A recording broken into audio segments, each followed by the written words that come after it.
નમસ્કાર, હું સુજલ દવે. આપ જોઈ રહ્યા છો પોઈન્ટ બ્લેન્ક. ભારત દેશની એક પ્રણાલિકા છે. શિવ મંદિરમાં શિવરાત્રિના દિવસે જ ભક્તોનું ઘોડાપુર ઉમટે. હોળીના દિવસે જ આપણે આંતરિક મતભેદ ભૂલીને આપણા વિરોધીને ગુલાલ છાંટીએ અને શહીદોને 15 ઓગસ્ટ 26મી જાન્યુઆરીએ જ યાદ કરીએ. ભારત દેશના નાગરિક હોવાને નાતે હું પણ આ પ્રણાલિકાને હવે આગળ વધારું છું અને આજે વુમન્સ ડે હોવાથી દેશની તમામ મહિલાઓને હેપી વુમન્સ ડે કહી રહ્યો છું. તમારી પાસે સમય નથી, તમે મને સાંભળતા નથી. મારા જેવા વ્યસ્ત પત્રકારો આખું વર્ષ પોતાની પત્નીના મેણા ટોણા સહન કરતા હોય છે, જેનાથી બચવાનો આજનો એકમાત્ર દિવસ હોય છે. મારા વ્યસ્ત જીવનમાં મેં પણ થોડોક સમય કાઢીને આજે મેં મારી પત્નીને વુમન્સ ડેની શુભકામના પાઠવી છે. આશા રાખું મારા પત્રકાર મિત્રો પણ પોતાની પત્નીને શુભકામના પાઠવી ચૂક્યા છે અને તેમને હું પણ હેપી વુમન્સ ડે કહી ચૂક્યા હશે. હેપી વુમન્સ ડે પ્રથમ મારી ભારત માતાને, જે સરહદ પર પોતાની છાતી ઉપર બોમ્બ પ્રહાર સહન કરીને દેશમાં રહેલા તેના બાળકોની રક્ષા કરે છે. હેપી વુમન્સ ડે સેનાની ત્રણેય પાંખોમાં ફરજ અદા કરતી જાંબાજ એ મહિલાઓને. હેપી વુમન્સ ડે દેશની એ તમામ માને જે પેટે પાટા બાંધી 2 ટાઈમ તેના વાલ સોયા સંતાનોને જમાડે છે. હેપી વુમન્સ ડે દેશની એ તમામ માને જે ભીને સૂઈને સંતાનોને સુકે સુવડાવે છે. હેપી વુમન્સ ડે એ મહિલાઓને પણ જે કોર્પોરેટ ક્ષેત્રમાં કામ કરે છે પણ પોતાના બોસની ઓફિસમાં જતા ડરે છે.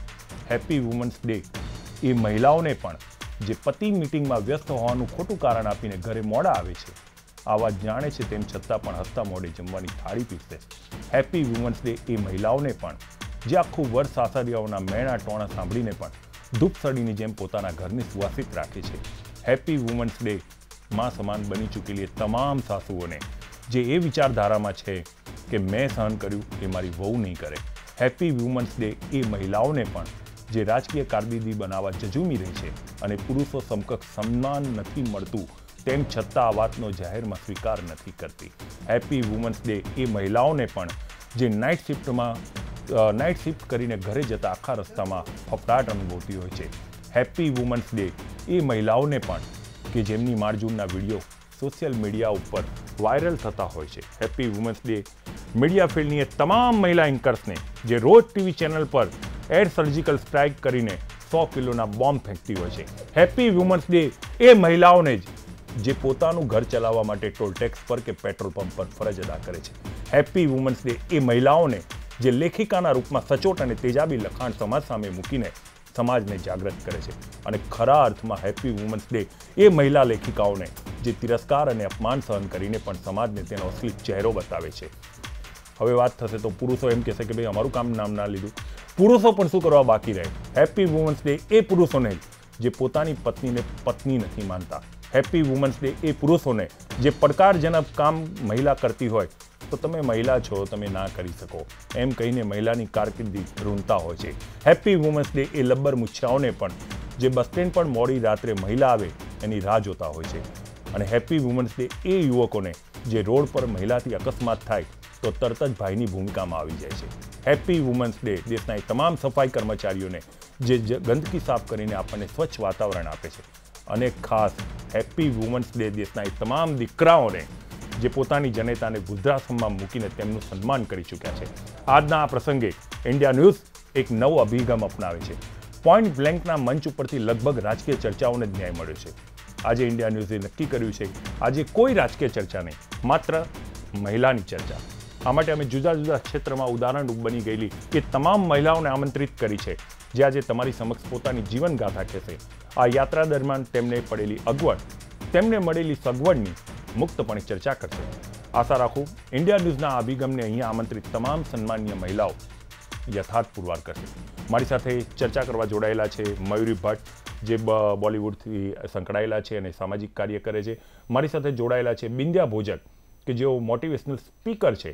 મારી સાથે જોડાયેલા છે સામાજિક કાર્યકર અને તેજાબી વક્તા, પ્રવક્તા રુજાન ખંભાતા. મારી સાથે કોંગ્રેસના નેતા અને ધારાશાસ્ત્રી પૂજા પ્રજાપતિ ઉપરાંત તબીબી વ્યવસાય સાથે સંકળાયેલા ભાજપના નેતા શ્રદ્ધા રાજપૂત પણ જોડાયેલા છે. કાર્યક્રમની શરૂઆત કરું એ પહેલાં જ આ પાંચે મહિલાઓનું સન્માન સાથે સ્વાગત. આજે ઇન્ડિયા ન્યૂઝ એક અભિગમ અપનાવ્યો છે. રાજકીય ચર્ચાઓ થાય છે, કોંગ્રેસના ધારાસભ્યોને રાજીનામું આપીને ભાજપમાં જવું હોય તો જાય અને જેને જે કરવું હોય એ કરે. બધા જોઈ લેશે, પેપરોમાં વાંચી લેશે. પણ મહિલાઓની જે વાતો થતી હોય છે આખું વર્ષ, એક દિવસ એવો હોય છે કે જ્યારે એમને સાંભળવાની છે, એ તક હું શું કરવા ગુમાવું. તો ચર્ચાની શરૂઆતમાં સૌથી પહેલો પ્રશ્ન બિંદ્યાજી તમને જ જશે, કેમ કે તમે મોટિવેશનલ સ્પીકર છો અને આમ તો અહીંયા બધા જ સિઝન પ્લેયર જ છે, બોલી શકે એવા છે, પણ તેમ છતાં પણ કદાચ તમારા પ્રવચનની અંદર કદાચ કોઈ એવી વાત નીકળી જાય કે જેનાથી એક નવી પ્રેરણા મળી જાય. અને હું આશા રાખું કે આપણે ચર્ચા કરીએ તો રાજકીય મહિલાઓ પણ અહીંયા હાજર હોવાને કારણે બીજા કોઈએ ખોટું ન લગાડું, પણ રાજકીય પ્રતિક્રિયાઓ આજે ન આવી જોઈએ. અને હું તમને જાણવા માગું છું અને દેશ તમને જાણવા માગે છે, રાજ્ય તમને જાણવા માગે છે, એટલા માટે આજે આ કાર્યક્રમનું આયોજન કર્યું છે. તો બિંદ્યાજી, તમારાથી શરૂઆત કરીએ. મોટિવેશનલ સ્પીકર તરીકે 500, 1000, 2000, 5000 વ્યક્તિઓની સામે ઊભા રહી અને તેમને મોટિવેટ કરવા માટે સ્પીચ આપવાનું હશે. આપણે 5મા 6ઠા ધોરણમાં આવીશું ત્યારે એવું તો નક્કી થયું જ નહીં હોય. ઘણી વખત નિબંધ બોલતા પણ આપણે વર્ગખંડમાં બોલી નહીં શકતા હોઈએ, અને આજે અચાનક આટલું પરિવર્તન. તો આ યાત્રા કેવી રીતે રહી? મેં ક્યારેય આ વસ્તુ વિચારેલી નથી કે હું ક્યારે પણ મોટિવેશનલ સ્પીકર બનીશ. મેં ક્યારેય નહોતું વિચારેલું કે હું કંઈક બનીશ. વોટ એવર આઈ એમ, હું આજે જે પણ છું કંઈક બનીશ, આ વિચાર સુદ્ધા મારા માઇન્ડમાં નહોતો. હું જે બેકગ્રાઉન્ડમાંથી આવેલી છું, મારું હોમટાઉન જે છે, હું જામનગરથી આવેલી છું, જે અમદાવાદ કરતાં ઘણું નાનું કહી શકાય. એ માઇન્ડસેટમાંથી આવેલી હતી કે ઓકે, મારા લગ્ન થશે, મારો પરિવાર, મારા બાળકો, અને જેમ મારી મમ્મી કે મારા માતા પિતાની જેમ લાઈફ જે રીતે ગઈ છે એ રીતે હું પણ કરીશ. કંઈક બનવું જોઈએ અને કંઈક કરવું જોઈએ. જો આપણામાં આવડત હોય તો એ શું કામ ના કરવું જોઈએ, એ વિચાર મારા મનમાં લાવવા માટે અને મને એના માટે રીતસરનો ધક્કો લાવવા માટે છે મારા મધર ઇન લો. હું એને મધર ઇન લો નહીં કહું, હું એને મધર ઇન લવ કહીશ. I really love him, I really love Har. She is not my mother-in-law, she is my mother-in-law, અને હું એની daughter-in-law છું. I always હું હંમેશા એ જ વસ્તુ માંગુ છું કે હું કંઈક એવું કરું કે મારા મધર-ઇન-law ને મારા ઉપર પ્રાઉડ થાય. એન્ડ મારા કોઈ બી સ્ટેપ્સ, કોઈ બી મેં આજ સુધી જે બી કામ કરેલા છે મારી એન્ટાયર લાઈફમાં, એ દરેકમાં એમનો હાથ, એમનો આંગળી પકડીને જ હું આગળ આવી હોઈશ. એટલે એમણે તમને પ્રેરણા આપી કે તું સારું બોલે છે, જેમ અત્યારે તમે સારું જ બોલ્યા છો, એટલે તારે મોટિવેશનલ સ્પીકર બનવું જોઈએ. એક્ઝેક્ટલી, એમને મને પ્રેરણા આપી હતી. એમને મને કહ્યું તું મલ્ટીટાસ્કિંગ છે. હું બહુ જ બાળકો સાથે બહુ જ સારું કામ કરી શકું છું. તો એમને મને એક સ્કૂલમાં, એજ્યુકેશન ફિલ્ડમાં જવાનો એક વિચાર એમને જ મને આપ્યો કે તું એક સ્કૂલમાં જા, તું બાળકો સાથે બહુ જ સારી રીતે કામ કરી શકે છે. દેન મોટિવેશન સ્પીકર, યસ, મારી સ્પીચ એમને બહુ ગમતી કે તું કેટલું સુંદર બોલે છે. કાયમ મારા મધર ઇન લો આ વસ્તુ મને કહેતા, તો તારા વિચાર તું બધાને કહે ને, કેમ તું નથી કહેતી? તો આ દરેક જે વસ્તુ હું કરી એ બધું મેં એમના કહેવાથી જ કરી. ઠીક છે, અહીંયા હું તમને રોકીશ. હવે ત્યાંથી જ તમારી વાત આગળ કરીશું. મયુરી ભટ્ટ પાસે જવા માંગીશ. મયુરી ભટ્ટ, બોલિવૂડના કોઈ પણ ફિલ્ડ, બોલિવૂડમાં તમે જોડાઈ જાઓ કોઈ પણ રીતે, પછી થોડા વિચારો ફેશનેબલ થઈ જતા હોય છે. એટલે ફેશનેબલ શબ્દ પણ મને થોડો આધુનિક થઈ જતા હોય છે, આપણે એવું કહીએ. એ પછી પણ સમાજ સેવા તમારામાં જાગે છે અને ઘણા સામાજિક કાર્યો તમે કરી રહ્યા છો, જેને લઈને જ તમે મંચ ઉપર આજે અહીંયા છો. તો એવી કઈ ઘટના બની બોલિવૂડમાં ગયા પછી પણ સમાજની ચિંતા થઈને સામાજિક કાર્યો કરવા મળ્યા? ક્યાંકથી તો પ્રેરણા મળી હશે. મને નાનપણથી જ સમાજ સેવાનો ઘણો ઇન્ટરેસ્ટ હતો અને ગરીબો માટે કંઈ પણ કરવું, કે ભાઈ એની કોઈની હેલ્પ કરવી, કે રોડ ઉપર પણ કોઈ ભિખારી છે, સાવ જે અસક્ષમ છે એ લોકો માટે કંઈક કરવું, કે ભાઈ અવેરનેસ ઉપર જે એ લોકોને સમજાવી શકું, એવી ઘણી બધી મારી ભાવના હતી. આફ્ટર ગ્રેજ્યુએશન આઈ સ્ટાર્ટ મને મારો વિચાર હતો કે હું પોલીસ ઇન્સ્પેક્ટર બનું અને દેશની સેવા કરું.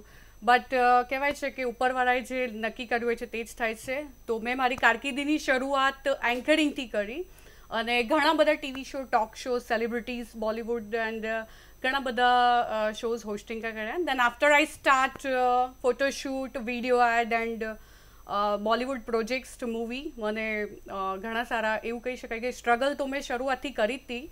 અને બોલિવૂડના પ્રોજેક્ટ મેળવવા એ કંઈ આસાન નથી. મારી જેમ ઘણા બધા હજારની લાખોની પાયદાનમાં લોકો પોતાનું લક અજમાવતા હોય છે. બટ થેન્ક્સ ટુ ગોડ મને બહુ જ સારા એવા પ્રોજેક્ટો મળ્યા અને મેં હિન્દી ફિલ્મ્સ અને star plus, master chef India અને જેવા ઘણા બધા પ્રોજેક્ટ હિન્દીના કર્યા. અને ગુજરાત લેવલના મને 3 મલ્ટી ટેલેન્ટેડ અવોર્ડ પ્રાપ્ત થયા. And really thanks. I also thanks to God and my parents. They give me very good support. But મને એવી ઈચ્છા હતી, અત્યારે પણ મને ઘણી બધી સિરિયલ્સની ને મૂવીઝની ઓફર્સ બોમ્બેથી આવતી હોય છે, બટ મારી એવી એક ઈચ્છા છે કે મારે સોશિયલ વર્ક કરવું છે. એટલે મેં એવા ઘણા બધા સોશિયલ વર્ક જોઈન્ટ કર્યા છે અવેરનેસ ઉપર, જેમ કે ગ્રામીણ મહિલાઓ છે એને અવેરનેસ ઉપર સમજાવવાનું હોય છે. તો એ ટાઈપના પ્રોગ્રામ્સ હોય છે. તો તેમાં હું પર્સનલી ગામડાઓમાં જઈ અને એ લોકોને માહિતી આપતી હોઉં છું અને સોશિયલ વર્કથી વધુને વધુ જોડાવાનો પ્રયત્ન કરતી હોઉં છું. મને હવે મૂવીઝમાં તો ઓફર્સ તો ચાલુ છે, પણ હવે મારે એટલી બધી એવું નથી કે ભાઈ ચલો મૂવીઝની ઓફર્સ આવે છે હું કરી લઉં. નો, સૌથી વધારે જે મારો ઇન્ટરેસ્ટ છે સોશિયલ વર્કનો, બસ હું એમાં જ આગળ કન્ટિન્યુ કરવા માગું છું. ઠીક છે. હજુ એન્કરિંગ કરો છો ખરા? નો, એ શરૂઆતના દાયકામાં જ્યારે મેં મારી કેરિયરની શરૂઆત કરી હતી ત્યારથી મેં જે કહેવાય ને કે શૂન્યથી સર્જન કર્યું ત્યારનું હતું. સારું થયું તમે એન્કરિંગ નહીં કરતા, ને તો અમારી કોમ્પિટિશન વધી જાય. મને મારી ચિંતા થવા માંડી હતી કે આપ બહુ સરસ રીતે બોલી રહ્યા છો. રુજાનબેન પાસે જઈશ. રુજાનબેન, કોર્પોરેટ ક્ષેત્રમાં તમારું એક નામ થઈ ગયું હતું અને અત્યારે જે પ્રોડક્ટ તમારી હતી છે અને રહેશે, બરાબર? તો ગભરાઓ નહીં, હું સારું જ બોલીશ. ઠીક છે.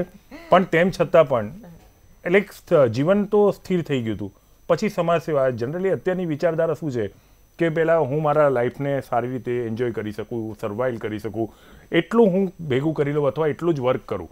પછી સ્ટેબલ લાઈફ થઈ જાય ને પછી કોઈને અપડાઉનમાં પડવું નથી. પણ તમે એ બધાને સાઈડમાં મૂકી દીધું અને આખા સમાજ તરફ તમે વળી ગયા, ખાસ કરીને મહિલાઓને લઈને એવી થઈ. તો એવા કયા કારણો બને કે ફક્ત મહિલાઓની અને પુરુષોની બહુ ફરિયાદ આવે છે કે અમારું ધ્યાન આપો? સૌથી પહેલાં તો સુજલબેન અને ઇન્ડિયા ગુજરાત ન્યૂઝને અભિનંદન આપું છું કે એ લોકોએ આટલો સરસ સબ્જેક્ટ લીધો છે. અને જે તમે બધું આગળ કીધું મને બહુ જ ગમ્યું, બહુ જ સરસ બોલ્યા સાહેબ તમે. એટલે મારી ગેરંટી છે કે તમારી અત્યારે ટક્કરમાં બીજું કોઈ એન્કર છે નહીં, એ તમારી ગેરંટી છે. કારણ કે તમે જે ઓરિજિનલી બોલ્યા, જે દિલથી બોલ્યા, ખબર પડે છે કન્ટેન્ટ તમે જે આપો છો, ખબર પડે છે કે કન્ટેન્ટ છે. એટલે પણ આજે હેપી ઇમરાન ખાને અભિનંદન આપ્યા, બીજા રુજાન ખંભાત અભિનંદન આપ્યા. Okay, okay. તો તમારો જે પ્રશ્ન છે, પહેલાં તો મારી બહેનોને બધાને હેપી વુમેન્સ ડે. આજે આઈ એમ વેરી હેપી કે વુમેન્સ ડે બહુ મોટે પાયે સેલિબ્રેટ થાય છે અને I mean every place, nook and corner celebrate થાય છે. સૌથી વધારે મને ખુશી ક્યારે થાય છે કે જ્યારે સ્લમની બહેનો યા ગરીબ બહેનો યા જ્યારે એ લોકો પેલી ચાલી મારીતી બહેનો માટે જ્યારે સેલિબ્રેટ થાય છે. અત્યારે હું એક એમાં બી આજે કાફી પ્રોગ્રામ હતા એમાં બી ગઈ હતી. તો જે લોકોના મોઢા પર ખુશી જોઉં છું અને જે લોકોના મોઢા પર સેટિસ્ફેક્શન જોઉં છું, I am very happy for that. પણ આઈ એમ શ્યોર કે આપણે એ લોકોને હજી આગળ એમ્પાવર કરવાના છે. અને બીજી વાત, એ લોકો એમ્પાવર છે. હવે હું એ વાત પર અત્યારે નહીં, અત્યારે હવે તમારા પ્રશ્નોનો જવાબ આપવા માંગુ છું. તમે સાચું કહું, એક બિઝનેસ ફેમિલીથી આવી છું, પણ બચપનથી પપ્પાએ અને મમ્મીએ મને રફ એન્ડ ટફ મોટી કરી છે. એવું નથી કે મારા બિઝનેસ ફેમિલી હતું એટલે બધું તમને આરામથી લાઈફમાં મળે. ઇટ વોઝ નથિંગ કે ધો you are Born with a silver spoon, પણ પપ્પાએ શીખવાડ્યું હતું simple living and high thinking. એટલે જ્યારે એ પોઈન્ટ તમારામાં એ વખતે ના ગમે એ બી તમને કહી દઉં, પણ પછી ધીરે ધીરે તમને એક તો આદત પડી જાય અને પછી તમે જ્યારે મોટા થાવ ત્યારે એપ્રિશિએટ કરો કે તમારા પપ્પા અને મમ્મીએ તમને રફ એન્ડ ટફ બનાવી. હું નાની હતી, પપ્પાની ફેક્ટરીએ જતી હતી, બ્લુ કોલરના લોકો સાથે કામ કરતી હતી, શોપ ફ્લોર પર કામ કરતી હતી, ફેક્ટરી ફ્લોર પર કામ કરતી હતી. પપ્પાએ દેશી તમકે રગડાઈ એટલે બેસવા ના દે, ઊભું રાખે, ડિસિપ્લિન, ફૂલ ડિસિપ્લિન. એટલે એમનું આજે શું કહેશું કે કેળવણીના લીધે આજે અહીંયા ઊભી છું. પહેલો પણ હવે તમે સરસ પોઈન્ટ કર્યો કે બેન તમે તો બિઝનેસ કરતા હતા. સાચી વાત છે, હું બિઝનેસ કરતી હતી, બહુ ઈચ્છા હતી ને છે ને થઈ બી ગઈ સાચી કે મને મારું કંઈક પોતાનું કરવું હતું. એટલા માટે પોતાનું કર્યું હતું કે અગર હું પપ્પાના બિઝનેસ પર ચાલુ રાખત તો લોકો કહેતા इसमें क्या बड़ी धाड़ मारी, એ તો ફાધર કા બિઝનેસ છે. એટલે અલ્ટિમેટલી એ મને નહોતું સમજવું ગમતું. મને મારા પોતાના પગ પર ઊભું રહેવું હતું જે કહેવાય છે. તો ઓબ્વિયસલી એના માટે I would not like to use the word struggle. મને સ્ટ્રગલ વર્ડ બિલકુલ સોરી બટ ફાલતુ વર્ડ લાગે છે.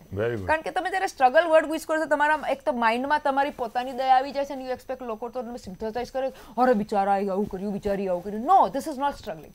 there are lot of challenges in life. જ્યારે તમે આ વર્ડ ચેલેન્જ યુઝ કરશો ત્યારે તમારા માઇન્ડસેટ જોશો આખું ચેલેન્જ આવશે એટલે તમે એને એ કરી શકશો, શું કહેવાય, તમે એની સામે ટક્કર લઈ શકશો.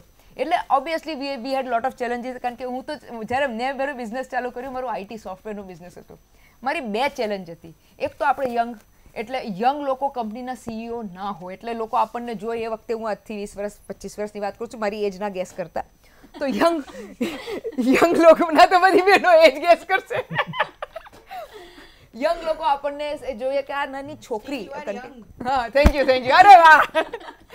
તો છોકરીઓ નાના છોકરી નાની આવે છે, પાછી CEO છે, બરોબર. અને બીજું મારું ફિલ્ડ સોફ્ટવેરનું ફિલ્ડ એટલે થોડુંક એ વખતે 20-25 વર્ષ પહેલા આઈટી એટલે અલગ ઇન્ડસ્ટ્રી કહેવાય, આખી નોર્મલ ઇન્ડસ્ટ્રી નહોતી કહેવાતી. એટલે મારી આ ચેલેન્જ હતી. મારી એ બહેનની ખાલી ચેલેન્જ નથી કે આ બહેન છે, લેડીઝ છે, એ તો બહુ પછીની વાત છે. અત્યારે તો આમાં જ રમતી હતી. હવે તમારે જે પોઈન્ટ ટુ ધ પોઈન્ટ વાત કરું, પોઈન્ટ બ્લેન્ક વાત કરું કે થયું શું કે હું બિઝનેસમાં યુ રાઇટલી સેડ કે સરસ ચાલતું હતું. આ ચેલેન્જીસ આવી, ટોપ પર ગયા, બોટમ પર બી આવ્યા, એ બી કહી દઉં. પાછા ટોપ બોટમ તો બહુ રમું છું. હા, એટલે અપડાઉન થાય ને, ધંધો વિકસે બી ને ધંધો લોસમાં બી જાય, એટલે એ બી મેં સહન કર્યું છે. એટલે એમાં મને વધારે એક્સપિરિયન્સ, એમાં હું ઘડાઈ છું. પછી થયું શું કે 2012માં નિર્ભયા કાંડ થયું. એટલે જ્યારે નિર્ભયા કાંડ થયું ને તમે જે રાઇટલી સેટ કે આમે હું બધા ફિલ્ડમાં ને માર્કેટમાં ઇન ટર્મ્સ ઓફ કે પ્રવચનો કરતી હતી. I am not a motivational speaker ધો. તો એમાં એવું થયું શું કે હું જ્યારે આ એક મેં થયું કે આપણી દીકરીઓને અને બહેનોને બચાવવા આપણે આમ તો મોટા ચાંદ તારા પર જવાની વાત કરીએ છીએ, તો આપણે એવી કોઈ ટેકનોલોજી મૂકીએ. તો મેં આપણા ગુજરાતના હોમ ડિપાર્ટમેન્ટ ને પોલીસ ડિપાર્ટમેન્ટને કોન્ટેક્ટ કર્યો અને એક ટેકનોલોજી મૂકી.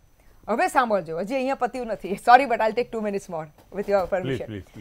ટેકનોલોજી મૂકી બહુ એવું એઝ અ બિઝનેસમેન, હજી સુધી બિઝનેસ માઇન્ડ જ છે. એઝ અ બિઝનેસ માઇન્ડ મને થઈ ગયું કે ભાઈ ચલો આપણે ટેકનોલોજી વેચવા ગઈ હતી, વેચવાનું મને કહ્યું રૂઝન પાયલટ પ્રોજેક્ટ, મેં કહ્યું ડન છે, પાયલટ પ્રોજેક્ટ કરશું. આઈ કેન અન્ડરસ્ટેન્ડ કે પાયલટ પ્રોજેક્ટ કરવો જોઈએ.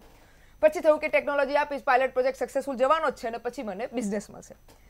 પાયલટ પ્રોજેક્ટ ચાલુ કર્યો, સક્સેસ બી મળી ગઈ. પણ જેટલી આ ફિલ્ડમાં જવા લાગી, કારણ કે આઈ એમ મને ઘણા લોકો કહે છે કે રૂઝન you are one of those કે પહેલાં તે સેવા કરી પછી તે ફાઉન્ડેશન ખોલ્યું. સેમ થિંગ, મેં પહેલાં કામ કરવાનું ચાલુ કર્યું. હવે તમને હજી એક કહાનીમાં ટ્વિસ્ટ કહું. કહાનીમાં ટ્વિસ્ટ એ છે કે ઘણીવાર આ સેવા કરતાં ઘણીવાર ઝઘડા થાય તો ફ્રસ્ટ્રેશન ને ડિપ્રેશન આવી જાય, થાકી જાય. તો સર રોજ રાતે હું કહીને પોતાના જાતને શું કે રૂઝન હવે આ બહુ સેવા કરી દીધી, હવે તું ધંધે લાગી જા પાછું. આ દેશી વર્ડ કહું, ધંધે લાગી જા પાછી.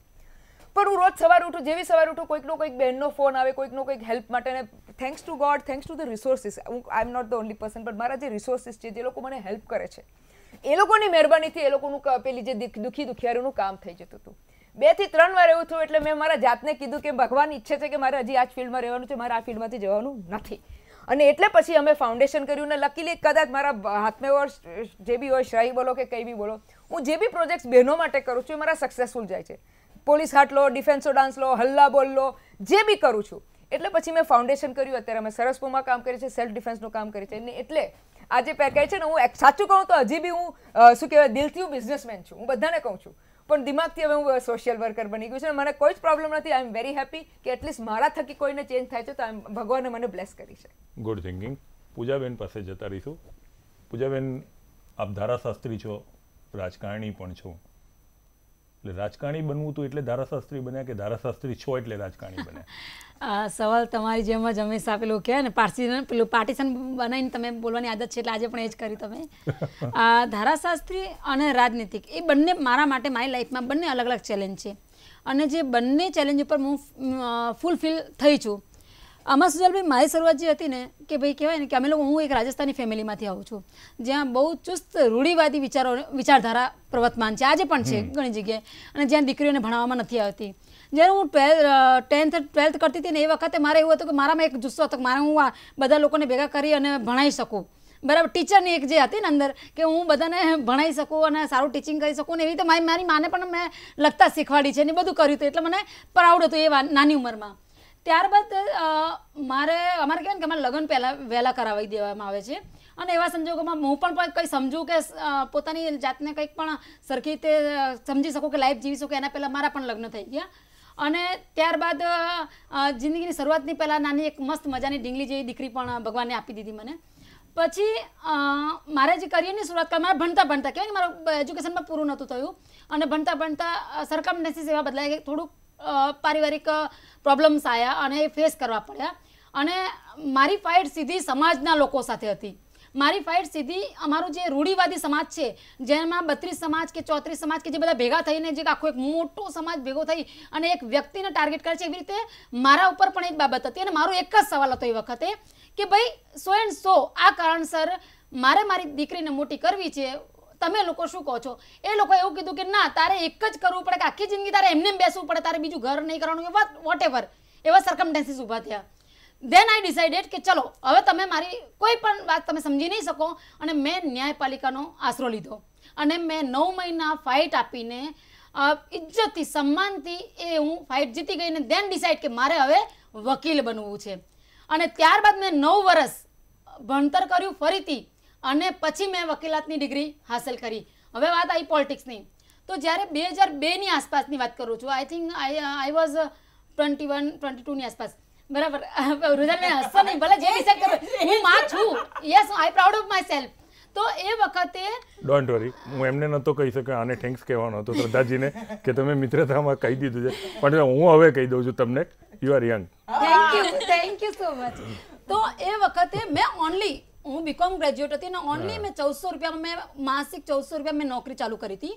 અને ત્યારબાદ ધીમે ધીમે ત્યારે મારા કેવા રિસોર્સિસ, જેમાં જેને કીધું કે ભાઈ આપણે એવા કેટલાક ફેમિલી ફ્રેન્ડ હોય અથવા કોઈ બહાર એવા આપણે કંઈ ક્રિએટ કરવા માંગતી હોય ને ત્યારે ઘણા બધા લોકો આપણી સાથે આવે છે અને એમાંથી અમુક કે આંગળીના વેઢે ઘણા એવા 4-5 એવા વ્યક્તિઓ આપણને મળી જ જાય છે ભગવાનના રૂપમાં કે જે આપણને સપોર્ટ કરે છે. અને એ આજે મારા જે એણે પહેલાં હાથ પકડ્યો હતો, જે એમને મારામાં ટેલેન્ટ જોયું હતું રાજનીતિવાળું, એ અત્યારે દુનિયામાં નથી, બરાબર. પણ હું તો કહું ભગવાન કરે ને દર જન્મ આપે ને તો મને એમના પેટની દીકરી બનાવે, એવું મને પ્રાઉડ છે એમની ઉપર. એટલે એમણે મને ઇન્ટુકમાંથી ચાલુ કરાવી હતી. અને આ કહેવાય ને કે પેલો અનઓર્ગેનાઇઝેશન, એમનું નામ બી લઈ લો તો. નીલભાઈ મહેતા, સ્વર્ગીય નીલભાઈ મહેતા, જે 2016માં અત્યારે નથી રહ્યા અને આપણા ગુજરાતના ઇન્ટુકના પ્રમુખ હતા એ વખતે, INTC.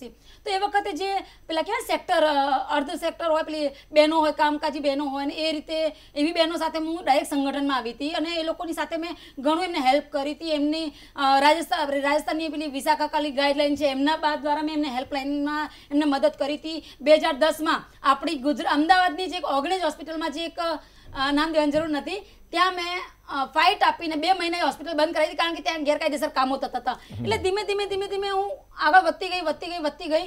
અને ત્યારબાદ અમારી પોતાની પાર્ટી રાજનીતિ વાત કરી કહી દેવું પડે કે ત્યાં પણ અમારા ઉપર પણ બિરાજમાન એવા 2-4 એવા લોકો પણ છે મજબૂત છે કે જેમણે આ ટેલેન્ટ જોયું અને અત્યારે એ અમને મોકો આપે છે. એ ટેલેન્ટને ઠીક, આ યાત્રા પર પહોંચ્યા એમાં શું તકલીફ પડી એની પણ આપણે ચર્ચા કરવાની છે. પહેલા એક પક્ષ લઈ લઉં, પછી મારે બ્રેકમાં જવું પડશે. ડોક્ટર શ્રદ્ધા રાજપૂત, આ જ નામ કાફી રહેશે, કેમ કે આજે હું નથી ઈચ્છતો કે ભાજપના નેતા શ્રદ્ધા રાજપૂતને કહું, પણ પ્રશ્ન પાછળ પૂજાબેનને જેમ થયું એ જ થશે કે નેતા બનવું હતું તો ડૉક્ટર બન્યા કે ડૉક્ટર બનીને નેતા બન્યા?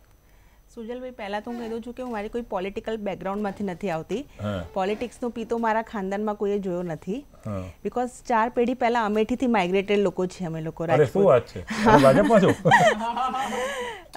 હા, એટલે દુઃખ મારા માટે જે રોલ મોડલ કહી શકાય એ મારા ફાધર હતા, જે 2004માં, આમ તો માનું છું મારી જોડે અત્યારે છે જ કોઈને કોઈ રૂપે, પણ એમ માનું છું કે 2004માંથી આ દુનિયા છોડીને જતા રહ્યા. એટલે હું કોઈ એવા કોઈ પોલિટિકલ ફિલ્ડમાંથી બી નથી આવતી. અમારું પોતાનું જે મારા ફાધરનું એક બિઝનેસ બેકગ્રાઉન્ડ છે અને એ વખતે હું ફાઇનલ યરમાં હતી અને 3rd યરમાં હતી. પણ મને એટલો બધો ઝટકો લાગી ગયો કે મેં કીધું કે ના, જેમ મારા ફાધરે 0થી સ્ટાર્ટ કરીને પોતાની જાતને એસ્ટાબ્લિશ કરી છે એમ મારે કંઈ કરવું છે. અને મને મેડિકલમાં નાખીને ગયા છે, એટલે મારે સારા ડૉક્ટર બનવું છે. અને પછી મેં ઇન્ટર્નશિપમાં જોબ જોઈન કરી અને 3 વર્ષ સુધી મેં intensive care unit medical officer તરીકે પ્રેક્ટિસ કરી. પણ મને લાગ્યું કે ભાઈ આ ફાઇલ લઈને કન્સલ્ટન્ટ્સની પાછળ પડવું એ મારું નેચર નથી, કારણ કે મારા ફાધરનું જેવું નેચર છે એવું જ કદાચ મારામાં છે. એટલે મારે કંઈક બીજું કરવું જોઈએ. તો શું કરવું જોઈએ તો મેં પબ્લિક હેલ્થ જોઈન કર્યું. અને 2008માં હું જયપુર IIHMRમાં પોસ્ટ ગ્રેજ્યુએશન પબ્લિક હેલ્થમાં કરવા ગઈ. હવે એટલા ટાઈમ સુધી તો પોલિટિક્સથી મને કોઈ લેવા દેવા નહોતા. મેં સપના જ જોયા હતા પબ્લિક હેલ્થ, WHO, UNICEF ટાઈપના સપના જોયા હતા. એટલે એમાં ક્યાંય બી પોલિટિક્સ નથી આવતી. પોલિટિક્સની મેમરી મારા માટે એક હતી કે મને એક નરસિંહ રાવજીનું નામ યાદ હતું અને અટલ બિહારીજીનું નામ યાદ હતું. અને હા, ઇમ્પ્રેસ્ડ પોલિટિક્સથી જે હું થઈ, જે મારા કોન્શિયસ લેવલમાં, જે 18 વર્ષની, તો એ આદરણીય નરેન્દ્રભાઈ મોદીથી. એમનું મને, અમે લોકો પેલું જિંગલ ગાતા હતા કે બધા 5 કરોડ ગુજરાતી સુઈ જાઓ, હું તમારા બધાનું ધ્યાન રાખીશ. અને અમે એટલે હું 2008-10માં ત્યાં રાજસ્થાનમાં ગઈ. ત્યાં પણ મેં જ્યારે પબ્લિક હેલ્થ કર્યું ત્યારે એક વસ્તુ મને બહુ ફેસિનેટેડ કરતી હતી. જ્યારે અમારે બધાએ છે ને ઊભા થઈને અમારું ઇન્ટ્રોડક્શન આપવાનો હોય કે અમારું નામ આ છે ને અમે આ સ્ટેટમાંથી છે, તો વેનેવર આઈ am saying I am doctor Shraddha Rajput, I am from Gujarat, then people are saying oh Modi કે यहाँ से. So that was some kind of fascination. પણ હજુ બી મારે પોલિટિક્સમાં નહોતું જવું. એન્ડ એ જ ફેસિનેશનમાં I join government of Gujarat contractual positions. પણ અનફોર્ચ્યુનેટલી આવતાની સાથે જ 2 કે 3 મહિનામાં, હવે કોઈને ખોટું ન લાગવું જોઈએ, પણ જિલ્લા પંચાયતમાં એક અજીબો ગરીબ ઘટના મારી જોડે ઘટી એમાં જે અત્યારના જે વિપક્ષના લોકો છે અમારા, એના જ પદાધિકારીઓએ મને કોઈ રીતે હેરાન કરી, વિચ ઇઝ મને એક બિલકુલ ગમ્યું નહીં અને હું રડવા લાગી કે આવું આ લોકો મારી જોડે કઈ રીતના કરી શકે. હું આટલી એજ્યુકેટેડ છું, આમ છું તેમ છું. પછી મને ખબર પડી કે યાર 2 લોકો જિલ્લા પંચાયતની બોડીમાં પાવરફુલ હોય, એક તો કાં તો IAS હોય DDO કલેક્ટર, કાં તો આ પોલિટિશિયન પદાધિકારીઓ, બાકી અમે બધા તો બહુ સાવ નોર્મલ માણસો યાર. તો મેં કીધું હવે IAS બનવાની તો એક્ઝામ આપવી નથી અને પોલિટિક્સ જોઈન કરવું કે કેમ, તો એ ખબર પડે નહીં. ફ્રેન્કલી સ્પીકિંગ કશી ખબર પડે નહીં અને ગમે નરેન્દ્ર મોદી, એ સિવાય પાછું બીજું આગળ કશું ખબર ના પડે. એટલે ટૂંકમાં બદલો લેવા માટેની ભાવનાથી પોલિટિક્સ જોડી, સીધી વાત આ છે. અને આ સ્ટોરીથી અહીંયાથી શરૂ કરીશું. ક્યાંય જતાની એક નાનકડા વિરામ બાદ ચર્ચા ચાલુ રહેશે. આ 5 મહિલાઓ અત્યારે પોતાના શબ્દો થકી પોતાના જીવનની ગાથા સંભળાઈ રહી છે. તમારે એ પણ જાણવું જોઈએ કે તેમને તકલીફો શું પડી હતી. સરદાર રાજપૂતથી શરૂ કરીશું, તમામની તકલીફો જાણીશું અને ખાસ એ ચર્ચામાં એ ધ્યાન રાખજો કે એમની યાત્રા કાપવા માટે એમણે જે સહારો લીધો હતો, બની શકે કે એ વસ્તુ તમારા માટે માર્ગદર્શક બની જાય. હું આવું છું એક નાનકડા વિરામ બાદ, ક્યાંય જતા નહીં.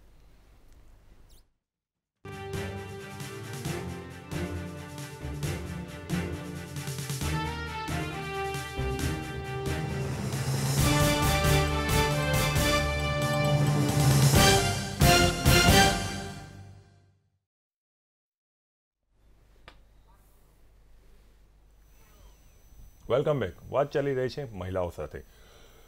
સરદારજી, બ્રેકમાં જતાં પહેલાં તમારી વાત ચાલુ હતી એટલે તમારાથી જ શરૂ કરી નાખું છું.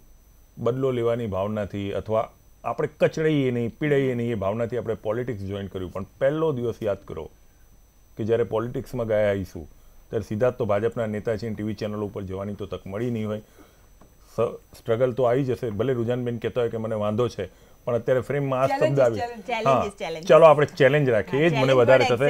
અને આ ટીવી ચેનલના માધ્યમથી હું તમારો આભાર પણ વ્યક્ત કરું છું કે સ્ટ્રગલ હું મારી ડિક્શનરીમાંથી કાઢીશ. That's called challenge. એટલે થેન્ક યુ કે તમે મને ફ્રેમ કરી નાખ્યો આજે. તો એ જે પડકાર હતા, એ પહેલાં તો એક 2 પડકાર એવા જાણવા માંગીશ કે તમારી સામે કેવા હતા, એટલે હું વાકેફ થઈ જાઉં કે તમે કેવી મુસીબતનો સામનો કરતા હતા અને કેવી રીતે કર્યું, એ તમારાથી જાણીશ. અને એ પછી આ સવાલ રૂજાનબેન પાસેથી જાણીશ. સુજલભાઈ, પછી શું થયું કે મને એટલું બધું એકચ્યુઅલી હું 3 થી 4 વર્ષ પરેશાન થઈ છું. એ જે ઘટના ઘટી ને એના પછી સતત 3-4 વર્ષ મને બહુ જ ખરાબ રીતે હેરાન કરવામાં આવતી હતી. દર વર્ષે હું સર્વાઈવ કરતી હતી, પણ મનમાં એક જ વસ્તુ હતી કે ભાઈ આ લોકો રાજનીતિમાં છે એટલે આવું કરી શકે છે અને અમે આમ માણસ છીએ એટલે અમે આ રીતે અમારે બચીને નીકળવું પડે છે. તો મારે કઈ રીતે રાજનીતિમાં આવવું, અને આવું છે તો હવે આ પાર્ટી તો જોઈન થાય જ નહીં, કારણ કે આ તો હેરાન કરે છે અને રોલ મોડલ નરેન્દ્ર મોદી છે, એટલે રહ્યું બીજેપી. તો સમહાવ જેમ પૂજાબેનની એક વાત સાથે હું સહેમત છું કે આપણને બી રસ્તામાં ક્યાંક ને ક્યાંક એવા લોકો મળી જતા હોય છે જે ભગવાનનું રૂપ જ હોય છે, અને મને બી એક એવા વ્યક્તિ મળી ગયા. ચાહો તો નામ લઈ શકો છો, એટલું તો સન્માન તમારે આપવું જ જોઈએ.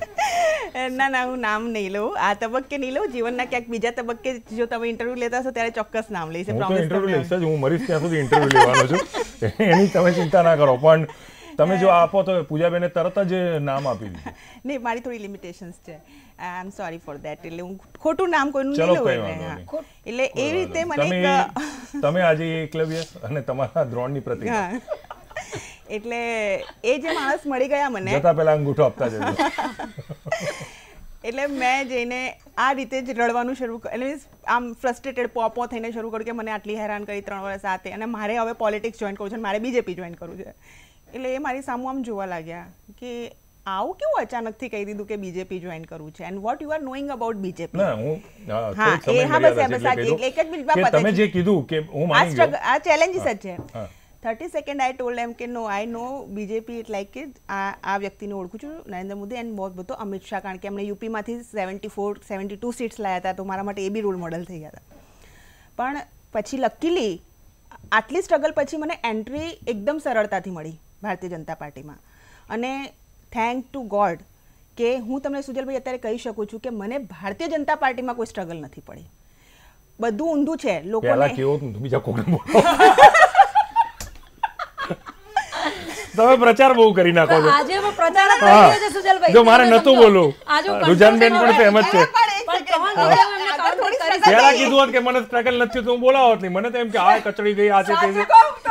એવું નહીં, પણ હું બી 2-4 ડાયલોગ મારું, પણ આજે નહીં મારતી. હા, મને ખબર છે. અને તમે 2-4 કરો, હું તો પૂરું જ કરું છું. એવું ના હોય કે મેં કીધું ને પહેલા 3 કાઉન્ટર કરી શકે પણ મારો આજનો દિવસ તમને જે બોલવું એ બોલી નાખ. હું તમને આજે એક મિનિટ Women's Day છે, શ્રદ્ધાબેન આજે કોઈ શ્રદ્ધાબેન પણ શ્રદ્ધાબેન હા એક મિનિટ શ્રદ્ધાબેન હું તમને તમારા પડકારથી પડકાર જાણવા છે હજુ છે હવે હા આવ્યો પણ તમે પડકાર. પડકાર હતો ને એમાં કેવી રીતે જજુમ્યા એ કહો મારો દર્શક એ સાંભળવા બેઠો છે ભારતીય જનતા પાર્ટીના લાલ જાજમથી જોવાનો જ બેઠો કારણ કે આમાં કંઈક બળાત્કાર ત્યાં જ વધારે થયા છે. હા એ પાછું રાજકીય ચાલુ થશે એટલે મહેરબાની કરો એટલે વાત ખાલી કીધું. ચાલો એ તો કાશીમાં કાકડા તો કાળા હોય તોની વાત છે. અરે સુજલભાઈ હું તો એમાં માનું છું વન વે ના હોય ટુ વે હોય તો કશું થાય એ વસ્તુ બધા જ ફિલ્ડમાં તે સાચી છે હવે સુજલભાઈ શું થયું કે પડકારો તો હોય જ છે કારણ કે પહેલી વસ્તુ તમે મહિલા તરીકે રાજનીતિમાં એન્ટર થાવ ને એટલે અમુક લોકોને તો બિલકુલ જ ના ગમે અને બીજી વસ્તુ કે તમે એટલે મહિલા હું ભાજપમાં થયું હતું કે તમે ગયા એ કોઈને ના ગમ્યું ના ગમ્યું એમાં યાર, બહેનોને આપણે ના મુક્ત ગમે. થોડા બહેનો સ્વીકારો, સ્વીકારો. આપણે અહીંયા ચર્ચા કરી છે બની શકે કે તમારી વાતથી કાલે ઉઠીને 22 કરોડ કે જે કહો છો ને તમે એ 26 પહોંચી જાય લોકો ભાજપ જોડી બી લે બની શકે છે જોઈ શકે છે હા બિલકુલ જોઈ એટલે તમારે મુક્તપણે વાત કરવી જોઈએ એવું સ્પોક્સપર્સનની જ વાત કરી અરે રહ્યા. અરે હું રિયાલિટી કહું છું હવે આ ચાલો. હવે શું અમને રુઝાનબેન ઉપર ચલો જાઓ. ચલો ચલો બહુ નથી સુજલભાઈ તમે જ્યારે રાજનીતિમાં હો છો તો સ્ટ્રગલ તો આવે જ છે પણ Challenge. ચેલેન્જીસ તો આવે જ છે પણ મેં તમને કીધું ને કે 3-4 વર્ષ હું બહુ પીડાઈ હતી એટલે હું ઘડાઈ ગઈ હતી એટલે નાવ મારે ખબર પડી ગઈ હતી કે આ માણસ મને મળે ને તો મારે આને કઈ રીતે ટેકલ કરવું અને બીજી વસ્તુ મને ભારતીય જનતા પાર્ટીમાં બી ચેલેન્જીસ આવે છે પણ લકીલી કહો કે જેવી રીતે કહો કે મેં ગમે તે રીતે મેનેજ કર્યું છે એકાદ વસ્તુ તો તમે બી મારી મેનેજ કરી આપી છે એટલે એ ખોટું એટલે આ આખી વાત ઉપરથી હું એક વસ્તુ કહી દઉં કે શ્રદ્ધા રાજપૂત એટલું શીખી ગયા કે કોઈ પણ વિકટ પરિસ્થિતિની અંદર કેવી રીતે સર્વાઈવ કરી જવાનું તમને બધાને હું દરેક લેડીઝને હું એ જ કહેવા માંગુ છું કે પૂજાબેનની એક વાત સાથે હું સહેમત છું કે આપને ક્યાંક ને ક્યાંક કોઈ ગોડફાધર અને ગોડ મધર બી જેમ મોટિવેશનલ સ્પીકર બિંદિશાએ કીધું કે એમની મધર એમની ગોડ મધર હતી મધર ઇન લવ એ રીતે આપણે ગોડફાધર ગોડ મધર કારણ કે આ દુનિયા સારા લોકોની છે અને ભગવાનનું એક રૂપ છે કે જે કોઈ સારી સ્ત્રી કે સારા પુરુષમાં આવીને આપણને ગાઈડન્સ કરે છે અને આજુબાજુના રિસોર્સિસ જેની અંદર બધા આવી ગયા કદાચ સુજલભાઈ બી કઈ વખતે મારા રાજનીતિની સફરની અંદર રિસોર્સિસ બન્યા હશે અને એ રીતે ઘણા લોકો પણ રાજનીતિમાં ચેલેન્જીસ આવતા હોય છે સુજલભાઈ આપણે ઘણી વખતે અમુક લોકોને સાંભળવું ન સાંભળવું ઘણી વખતે આપણને અમુક લોકો ગમતા નથી તો હું એવું કરી દેવાનું કે મેં સાંભળ્યું જ નહીં તમને અને એ રીતે આપણે સીધા ઘોડાની જેમ જતા રહેવું પરંતુ એમાં શું છે કે બધી વસ્તુ છે જે છે એ તમારા ઉપર નિર્ભર કરે છે જો તમે સક્ષમ છો તમને ખબર છે કે તમે આ બધું કરી જ શકવાનું છે તો તમારે ગભરાવાની કે ઝૂકવાની જરૂર નથી હા તમને ઝુકાવવાવાળા ત્યાં ઘણા બધા હશે કારણ કે અહીંયા કેવું છે કે તમારે આગળ નીકળવું છે તો બે રીતે નીકળી શકાય કાં તો મહેનત કરીને પોતાની લીટી લાંબી કરો નહીં તો બીજાની લીટી આખી ભૂસી નાખો અને એને કચડી નાખો કચડવાવાળા લોકો તમને મળશે નહીં રાજનીતિમાં નહીં દરેક ફિલ્ડમાં મળશે એ તમને જે અત્યારે અહીંયા મયુરીબેન બેઠા છે એમને બી મળ્યા હશે પૂજાબેનને બી મળ્યા હશે વિદિશાને બી એની ફિલ્ડમાં મળ્યા હશે પરંતુ અમે બધા એ લોકો છે કે જે એ લોકોને કચડીને એમની ઉપર હાવી થઈને અમારી આખી અલગ એક લીટી દોરી દીધી છે અને દરેક સ્ત્રી હોય કે પુરુષ એણે કરવી જોઈએ અને પછી જે આગળ આવી શકે છે અને બીજી વસ્તુ કે જ્યારે બહુ જ કોઈ મને હેરાન કરી લે તો હું પાછું તમે કહેશો કે હું પ્રચાર કરીશ પણ ઓલવેઝ મારા જે પ્રેરણાના સ્ત્રોત છે મોદીજી એમનું સાંભળી લઉં છું કે આપને મોદી કો બહોત ગાલી દે દી તો હું બી એવું સાંભળી લઉં છું કે ચલો આજે મને બધાએ બહુ ટોર્ચર કરી લીધી પણ જૈસે વો આગે बढ़ रहे तो हमें भी पीछे करते जाना है રાજનીતિ આઝાદી પછી જન્મ ને તમારો હું એમ ના એટલે એ વાતનું હું શોક વ્યક્ત કરું કારણ કે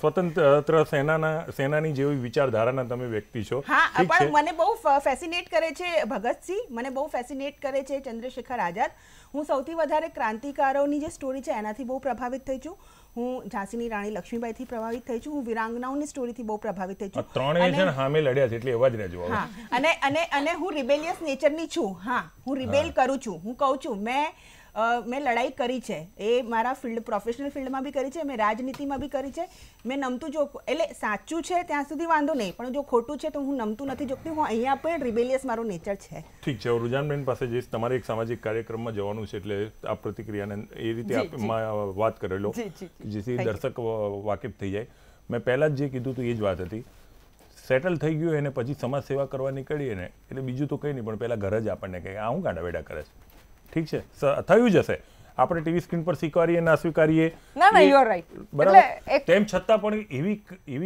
એવા કયા કારણો હતા કે આપણે જોડાઈ રહ્યા અને મહિલા હેલ્પલાઇન શરૂ કરી? સૌથી પહેલા તો પહેલા બિઝનેસ પોઈન્ટ ઓફ વ્યૂથી કહી દઉં, મારા પપ્પાનો બહુ જ સારો ઉભરતો કહેવાય ને, ઉભરતો બિઝનેસ હતો. અને જ્યારે મેં ત્યારે જોઈન ના કર્યું ત્યારે બી એ લોકોને એક આઘાત જેવું લાગ્યું કે ઇટ વોઝ ઇમોશનલ મોમેન્ટ કે અમારી દીકરી અમને જોઈન નથી કરતી જ્યારે આટલી સક્ષમ છે. એ રીતે મને મોટી કરી હતી, discipline, rough and tough and all that. હું ફેક્ટરી જતી હતી એટલે એ બધું મને જ્ઞાન હતું, નોલેજ હતું. પણ અનફોર્ચ્યુનેટલી મને એમાં મેં ના પાડીને મને મારું પોતાનું કરવું હતું. એ વખતે બી એમને આઘાત લાગ્યો. પછી જ્યારે મારું આ બિઝનેસ ચાલતું હતું, as you are rightly said કે સારું ચાલતું હતું, એટલે અપડાઉન્સ જોયા છે મેં લાઈફના. પણ જ્યારે મેં આ પોલીસ હાર્ટ ટેકનોલોજી મૂકી ત્યારે મારું બિઝનેસ સરસ ચાલતું હતું. ઇનફેક્ટ મારા 2 બિઝનેસીસ સરસ ચાલતા હતા, 1 નહીં 2 ચાલતા હતા, એટલે તો મારી પાસે પૈસા હતા. તો પછી જ્યારે આ બહેનોનું થયું, અને તમે એક સાચી વાત કરી, ઘણીવાર મને લોકો એવું કહે છે કે રુઝન, જાણે કે તારી સાથે તો લકીલી ભગવાનની મહેરબાનીથી કોઈ પ્રોબ્લેમ, લેડીઝ ટાઈપ પ્રોબ્લેમ બી મારી જોડે તો નથી, જે બી બધું હોય મને કોઈ છેડવાની કોશિશ એવું કરવાની બી પહેલાંથી ટ્રાય ના કરે. હું ફિલ્ડ પર જતી હતી ત્યારે બી બધા મને મેડમ કરતા હતા. જ્યારે મારો આઈએસપી પેલો કેબલનો બિઝનેસ હતો ત્યારે યુ બી સરપ્રાઈઝ, પણ બધા કેબલ ઓપરેટર ના, ઘણી વાર તો તમે કહો ને કેબલ ઓપરેટર તો કેવા હોય, તમને તો ખબર છે, પણ બિચારા મેડમ આયા છઠ્ઠું બટન બંધ કરીને બેસાડે ને, લોટ ઓફ રિસ્પેક્ટફુલી વાત કરે. એટલે જ્યારે હું આમાં, એટલે મને જ્યારે હું આ બહેનોના ઝંડા ગાળવા લાગી ત્યારે લોકોએ કહ્યું કે રુઝાન, તને કોઈ પર્સનલ નથી તો બી તને આટલી એપેથી કાં છે? એપેથી એટલે આટલું તું રસ્તા પર ઊભી રહી જાય છે, એટલે રસ્તા પર એ લોકો માટે ન્યાય માટે ઊભી રહી જાય છે, આ કરે છે, પોતાનું ટાઈમ બગાડે છે, બધું કરે છે એ લોકો માટે. આઈ સેડ મારી પાસે જવાબ નથી, મારી પાસે એ ચીજનો આજે બી જવાબ નથી. પણ મને એવું થાય છે કે અગર હું મારી બહેનો જોડે ઊભી નહીં રહીશ, લકીલી મારા માટે કોઈ બી કેસ છે મારા જોડે એવું કશું જ થયું નથી, યા કોઈ મારા શું કહેવાય મારા બિઝનેસમાં મને કોઈ જ પ્રોબ્લેમ નથી થયા. પણ મને એ ખબર નહીં અંદરથી કેમ આવે છે, પહેલો પોઈન્ટ. બીજો પોઈન્ટ કે નોર્મલી હું જોઉં છું કે કોઈની જોડે અન્યાય થાય ને તો સાહેબ આપણે પેલો ઝંડો કાઢવાની આદત, એ તો બચપનથી પપ્પાએ બી જોઈ હતી, મમ્મીએ બી પહેલાથી કહ્યું કે અન્યાય સહન નહીં કરવો. બીજું ઇમ્પોર્ટન્ટ પોઈન્ટ કે બચપનથી શીખવાડ્યું હતું કે ટ્રુથ, ઓનેસ્ટી, એ પર તમે જીવશો તો તમે લાઈફમાં બહુ આગળ લઈ શકશો. એટલું એ પોઈન્ટ ઓફ ચાલી. હા, ચેલેન્જીસ આવ્યા સાહેબ, જ્યારે સોશિયલ ફિલ્ડમાં આવી બિઝનેસ ફિલ્ડ કરતાં વધારે. બિઝનેસ ફિલ્ડમાં તો શું હતા કે ધંધાના ચેલેન્જીસ તો સાહેબ આપણે હેન્ડલ કરી શકીએ છીએ, પણ જ્યારે સોશિયલ ફિલ્ડના ચેલેન્જીસ છે, જ્યારે મેં પોલીસ ડિપાર્ટમેન્ટ, હોમ ડિપાર્ટમેન્ટ જોડે કામ કરી ત્યારે ગવર્મેન્ટ ઓફિશિયલ્સોના બહુ મોટા ચેલેન્જ હોય છે સાહેબ, અને જ્યારે આઈપીએસ ઓફિસરોના તો હજી મોટા ચેલેન્જ હોય છે. હજુ બોલો કમલ ખીલે, બોલો. આઈપીએસ ઓફિસર એ પોલિટિશિયન નથી. ના, ગવર્મેન્ટ બોલે છે. હા તો મેં કીધું ને હું 3 વર્ષ નેતાઓના બી બહુ જાજમ પી જાઓ. ના, એટલે બેને એવી રીતે એમને સારા હશે. મારા જે એક્સપિરિયન્સ છે there is lot of high level of egos. Honestly speaking, આ છોકરી, ઘણીવાર આપણે છોકરીમાં ગણાઈએ, એટલે આમ તો યંગ બી ગણાઈએ છોકરી એટલે, પણ આ છોકરી, કાલની છોકરી અમને શીખવાડે છે લોટ ઓફ થિંગ્સ હેપન ને સાહેબ. આપણે એકચ્યુઅલી અનફોર્ચ્યુનેટલી એવું છે કે ઘરમાં શીખ્યું છે કે સાચું એટલે આપણે આમ ચપટી વાગે કે આ થઈ જશે, you have lot of control on your speech, એટલે એ લોકોને ના ગમે એટલે આપણને દબાવવાની કોશિશ કરે. એટલે એ ચેલેન્જીસ મેં ફેસ કર્યા છે, પણ ભગવાન, હું કહું છું ને, ભગવાન મહેરબાન ગધા પહેલવાન, એટલે એ બધામાંથી તું ફટફટ નીકળી ગઈ. પછી એ લોકોને ગળે ઉતારવા માટે કેવું પ્રેઝન્ટેશન કરો તમે? સી, ગળે 2 રીતે ઉતરી શકે સાહેબ. એક તો કે તમે ડેમો આપ્યો, મેં જ્યારે ડેમો આપ્યો તો પાયલટ પ્રોજેક્ટ, અગર તમે મારા પોલીસ હાર્ટની વાત કરો છો તો ગળે ઉતરી ગયું, તો એટલે that didn't have a choice. ને બહેનોનો ઇશ્યુ હતો. બીજું આપણે મફત કરતા હતા એટલે અમે એ લોકો ખુશ હતા કે આ બેન સારા છે. ત્રીજું ઇમ્પોર્ટન્ટ પોઈન્ટ સાહેબ કે જ્યારે અમે કામ કરવા લાગ્યા, બહુ અવરોધો આવ્યા છે કામ ચાલુ કરવામાં, અત્યારે એમાં મારે નથી પડવું કારણ કે ઓકે ચેલેન્જીસ છે, લઈ લે. પણ જ્યારે અમે કામ ચાલુ કર્યું ને કામ કર્યા પછી, બેસ્ટ પાર્ટ કહું છું કે કામ ચાલુ કર્યા પછી જ્યારે બહેનોને બચતી હતી, જ્યારે બહેનો માર ખાતા બચતી હતી, જ્યારે બહેનો પર કેરોસીન લાગતું હતું ને પોલીસ જઈને બચાવવા જતી હતી, પોલીસ, એ કહી દઉં, પોલીસ જઈને એ લોકોને બચાવતી હતી. અને જ્યારે અમને એ લોકોની દુઆ, આઈ કોલ દેટ દુઆ, યા અમે જે પોલીસ ઓપરેટર્સને જે રીતે ટ્રેન કરતા હતા, ના ઇનિશિયલી શું કહેવાય, પેલા બિચારા બહેનો ઓપરેટરો હોય યા ભાઈઓ ઓપરેટર હોય તો સામેવાળી બૂમ પડે, મારા બાને મારે છે, તો પેલી ઓપરેટરને લાગે કે મને કહે છે, હા વાપરો છો, ચાલ ને આમ તેમ, એટલે sorry but I am losing my voice. આવી રીતે થતું હતું. તો અમે આખા એ લોકોને કસ્ટમર રિલેશનને એમાં ટ્રેનિંગ આપી કે મેં કહું પેલી તો બિચારી દુખી છે પણ તારે બૂમ પાડવાની શું જરૂર છે, એટલે આ બધું કરીને એનું શું એ લોકો જોડે વાત કરવાની, એ લોકોના માઇન્ડસેટ્સમાં, ઓપરેટરોના માઇન્ડસેટમાં જઈને વાત કરવાની. આજ સુધી ઇન્ડિયામાં પોલીસ સામેથી ફોન ના કરે મિસ કોલ પર, પણ ઇન્ડિયામાં હવે અમદાવાદમાં અમારા સ્ટેન્ડર્ડ ઓપરેટિંગ પ્રોસિજર્સમાં પોલીસે સામેથી કોલ કરવાનું ચાલુ કર્યું. આ બધું એટલે થઈ શક્યું વિથ ડ્યુ રિસ્પેક્ટ. મેં ના કહું કે મારા રિસોર્સિસ એટલે મારું જે નેટવર્ક, એટલે જે સારા ઓફિસર્સ, સામેથી ફોન કરે ત્યારે કેવો ટોન રાખવો એ આપવું પડ્યું આપણે ટ્રેનિંગ. એ તો આપવું પડે, પણ નહીં એટલે ધેટ્સ કોલ્ડ ચેલેન્જ ને, કે એને એટલો મોટિવેટ કરવો પડશે, ઇમ્પ્રૂવ કરવો પડશે, જે બી લેડી ઓફિસર હશે. તો સૌથી મોટું પહેલા એટલે ચેલેન્જ કારણ કે એ લોકો ઘડે ચૂક્યા હતા, બૂમા બૂમ, કારણ કે જ્યારે વર્દી આવે ને તો સાહેબ પેલો કોઈ બી લેવલ પર એને આમ ખુમાણી થઈ જાય કે હું જ બધું, એટલે કે મારી પર બૂમ કેવી રીતે પાડી શકાય, પણ મેં કહું ભાઈ તારી પર બૂમ નથી પાડતી, એની તકલીફ છે એટલે બૂમ પાડી રહી છે. એ સમજાવવું પડે. એટલે ના સમજાવવા માટે બે સ્ટીચ કરતા હતા, એ બી કહી દઉં તમે, અમે એનો જ અવાજ એને સમજાવતા હતા. તો જ્યારે પોતાનો અવાજ બરાડા કરે છે ત્યારે એને ખરાબ લાગતું હતું, એને શરમ આવતી હતી કે હું આવી રીતે બિચારી. Very good. બીજો ઇમ્પોર્ટન્ટ પોઈન્ટ કે જ્યારે મેં આ બધું કામ કરતા રહેતા હતા સાહેબ, મેં પાછું ફરી કહું છું, ફરી કહીશ કે જ્યારે લોકોને એ ખુશી આવતી હતી, લોકોને પોતાનું પ્રોબ્લેમ સોલ્વ થતા હતા, આપણને ફરી ફોન કરીને થેન્ક યુ, ત્યારે મેં તો નિયમ રાખ્યો હતો બધાને કહું કે ભાઈ તમારું કામ પતી જાય તો મને મહેરબાની કરીને ફોન ના કરતા, કામ ના પતે તો જ મને ફોન કરજો. પણ તો બી લોકો સામેથી થેન્ક યુ બેન, રસ્તા એરપોર્ટ પર મળે મને, ઘણા તો 1-2 વાર એરપોર્ટ પર મને કે બેન તમે અમને હેલ્પ કરી હતી, ઘણા લોકો રસ્તા પર મળે બેન તમે અમને હેલ્પ કરી હતી, મને તો યાદ બી ના હોય કયા કેસીસ હોય. એટલે આ બધું આપણા માટે સાહેબ એ મારો ખોરાક છે સાહેબ, એ મારું મોટિવેશન છે. પૈસા તો આજે છે કાલે નથી, એ બચપનથી બાપાએ શીખવાડ્યું હતું, અને એટલા માટે આજ ભલે પછી બધા ચેલેન્જીસ છે એ ભૂલી જવાના સાહેબ, એ તો એનાથી તો આપણે ઘડાયા છીએ, પણ હવે એનાથી તમને મોટિવેશન. અગર આજની તારીખમાં મારી સરસપુરનું જે 1840માં કામ કરી રહી છું ને, જે મારી બહેનોના મોઢા પર ખુશી આવે છે, એ લોકો એમ્પાવર્ડ થયા છે, એ લોકોનું ઘરેલું હિંસા ઓછી થઈ છે, એ લોકોના હસબન્ડ પેલું દારૂ બારૂ પીતા ઓછા થયા છે, બંધ નથી થયા, ઓછા થયા છે. એટલે સાહેબ એ જ્યારે તમે એ વાતો લઈને રાતે ઘરે સુવો છો તો એ જે તમને સુખ ને ચેનની ઊંઘ આવે છે, એ કદાચ બિઝનેસથી આવતા હતા, પૈસા આવતા હતા, સારી ગાદી આવતી હતી, 5 સ્ટાર હોટલમાં રહેવાનું મળતી હતી, બિઝનેસ ક્લાસની ટિકિટ મળતી હતી, પણ એના કરતા બી સામે આ જે સબને સેટિસ્ફેક્શન મળે છે એ કોઈ ચીજથી નથી મળવાની. Very good. એટલે સંતોષ મળે છે, આત્મસંતોષ જે મળે છે તેના કારણે. મને ખબર છે કે તમારે જવાનું છે એટલે હું આપને જવાની અનુમતિ આપીશ, પણ 1-2 મિનિટ તમે બેસો જરા. મયુરીબેન જે કહી રહ્યા છે, કારણ કે તમારા જ જેવી વાત છે એટલા માટે. મયુરીબેન બોલિવૂડમાં હતા, ફેમસ ચહેરો થઈ ગયો હતો અને સમાજ સેવા કરવા નીકળ્યા. બોલિવૂડ સાથે સંકળાયેલા કોઈ પણ વ્યક્તિને સૌથી વધારે ફેસ એ કરવાનો જો ઓટોગ્રાફ વધારે લખો. અને હવે તો એક રોગ આવ્યો છે સેલ્ફી. યસ. હા, એટલે એ રોગનો બી પણ ભોગ બનવાનું ને એમાંય પછી સમાજ સેવા કરવા નીકળ્યો. તો શું તકલીફો પડી અને કેવી રીતે તમે તકલીફો પાર કરી? હું કોઈ પણ જગ્યાએ એઝ અ સેલિબ્રિટી ગેસ્ટમાં જ્યારે જતી હતી ત્યારે ઘણા બધા સેલ્ફીઝ લેવા આવતા હતા. એક મારે બરોડાની અંદર પોલ્યુશનનો કાર્યક્રમ હતો અને તે વખતે હું જ્યારે સ્પીચ આપતી હતી ત્યારે મારા સિનિયર ઓફિસર્સ મારી સાથે સ્ટેજ પર હતા અને મેં જોયું કે જ્યારે જુનિયર્સ ઘણા બધા પોલીસ ઇન્સ્પેક્ટર છે કે જે લોકો કહી નહોતા શકતા પણ એ લોકોને મારી સાથે સેલ્ફીઝ લેવી હતી. પ્રોગ્રામ પત્યો તે પછી પબ્લિકની ભીડ ઘણી બધી વધવા લાગી અને એ લોકો મારી તરફ આવ્યા, મને તરત જ કારમાં બેસાડીને ગેટ સુધી લઈ ગયા અને મેં ગેટ પાસે જ ઊભું રાખી કાર અને ડ્રાઈવર્સને કહ્યું કે જે જુનિયર્સ લોકો છે પોલીસ ઇન્સ્પેક્ટર બધા એને બોલાવો, ભલે મારે 2 કલાક ઘરે જવામાં લેટ થશે પણ હું એ લોકો સાથે ફોટો પડાવીશ.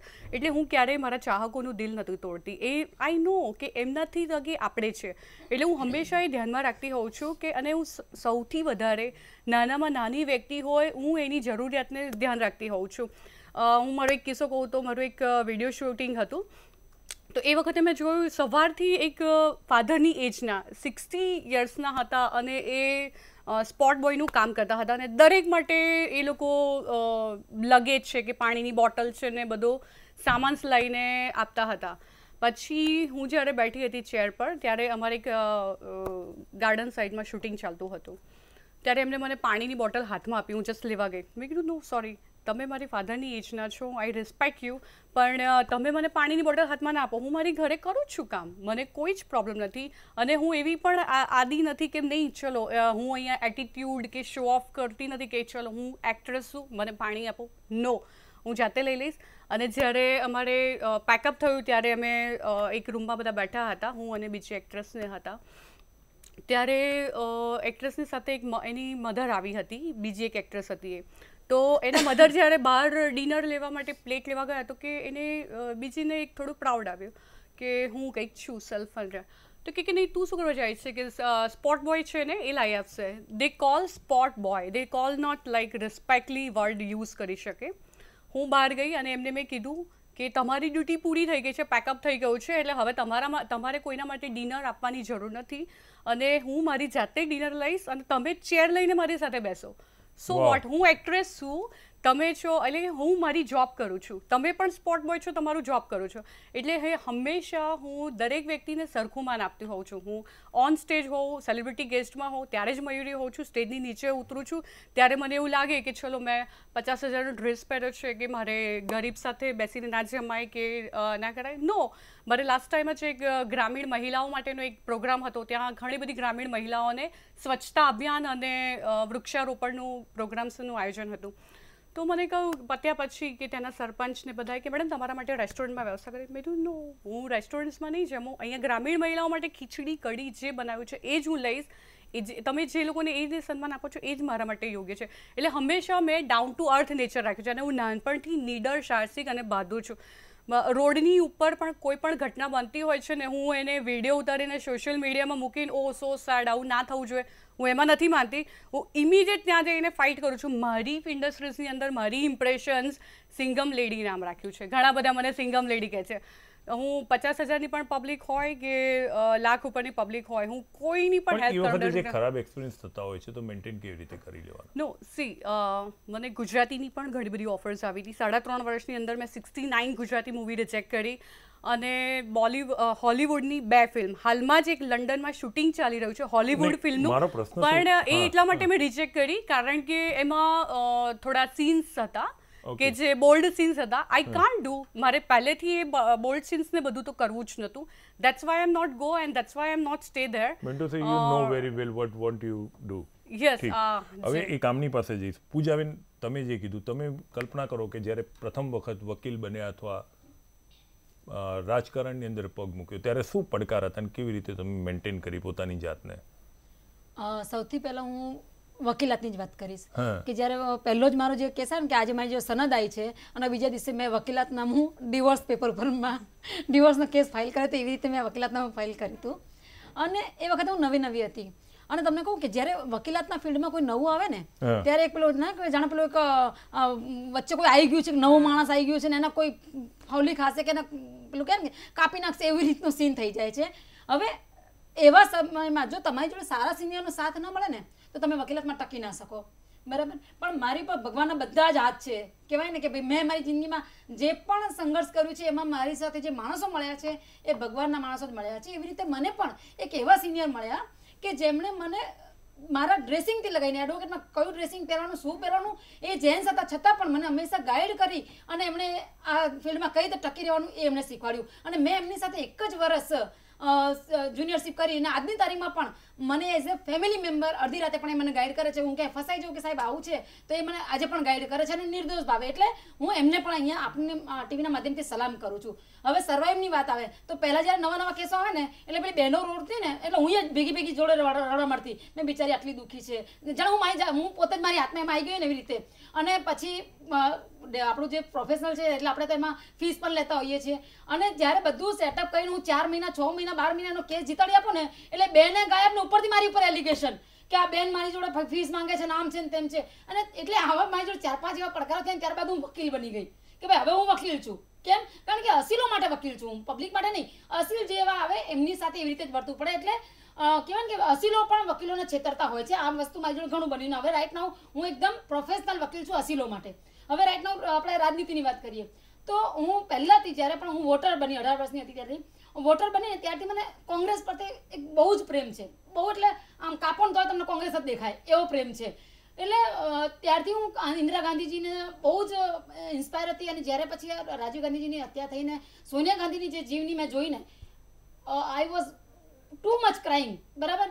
કે હકીકતમાં સંસ્કૃતિની દેવી તો આને કહેવાય. એને વિદેશી મહિલા નથી ને એટલે બધા ઘણા બધા એના જે એની રીત વાત, એની સંસ્કૃતિ, એની પહેરવાની સ્ટાઇલ આ બધું મને બહુ જ ઇફેક્ટ કરતું હતું એ વખતે. એટલે હું કોંગ્રેસ સાથે હું પહેલાંથી સંકળાયેલી હતી. પછી આજથી મને રાજકારણમાં 13-14 વર્ષ થઈ ગયા, પરંતુ આજથી 6-7 વર્ષ પહેલાંની વાત કરું સુજલભાઈ. આપણો ટાઈમ ઓછો છે એટલે હું શોર્ટમાં વાત કરું છું, બાકી તો રાત પડે. એટલે 6-7 વર્ષ પહેલાં એક એવું થયું કે હવે શ્રદ્ધાને સારું લાગે કે એવું નહીં. એ મારે એ વખતે હું સોશિયલ વર્ક બહુ કરતી હતી જમીની સ્તર પર. અને એવા વ્યક્તિએ એમના એક ભાજપ સરકારના એક વ્યક્તિએ સાંભળજો ભાજપ સરકારના એક વ્યક્તિએ મને એવું કીધું કે બેન તારે રાજકારણમાં તો સારું બોલે છે, તારે આ કરવું હોય તો હું તને સેટિંગ કરી આપું, પણ તારે મળવું પડે, તારે મારી સાથે જમવા આવવું પડે, આવું બધું. હું સમજી ગઈ કારણ કે જ્યારે એટલે 15 વર્ષનો સંઘર્ષ કર્યો એ વ્યક્તિ સમજી જાય કે ભાઈ શું ઈચ્છે છે. મેં કહું ઓકે જય શ્રી કૃષ્ણ. ત્યારબાદ મને એક નફરત, જે બીજેપીની માટે જે નફરત છે ને મને એ બહુ ખતરનાક નફરત છે કે આ શોર્ટકટની રાજનીતિ મારે નથી કરવી. નહીં, મારો મતલબ એ જે પડકાર આવ્યો એમાંથી કેવી રીતે નીકળ્યા એ હું પડકાર કહું. મેં એમને જય શ્રી કૃષ્ણ કહ્યું ત્યાંથી મેં સ્ટોપ કર્યું. એટલે ક્યાંથી ચાલવું અને ક્યાં અટકવું એ પહેલા શીખી ગયા. યસ, મર્યાદા મને ખબર પડી ગઈ. ત્યારથી મેં ડિસાઈડ કર્યું કે મારે રાજકારણમાં ટકી રહેવા માટે વિધાઉટ મહિલા તરીકે કોઈ પણ જાતના કોઈની પણ સરેન્ડર થયા વગરની રાજનીતિ કરવી છે ને એમાં હું આજે સક્સેસફુલ છું.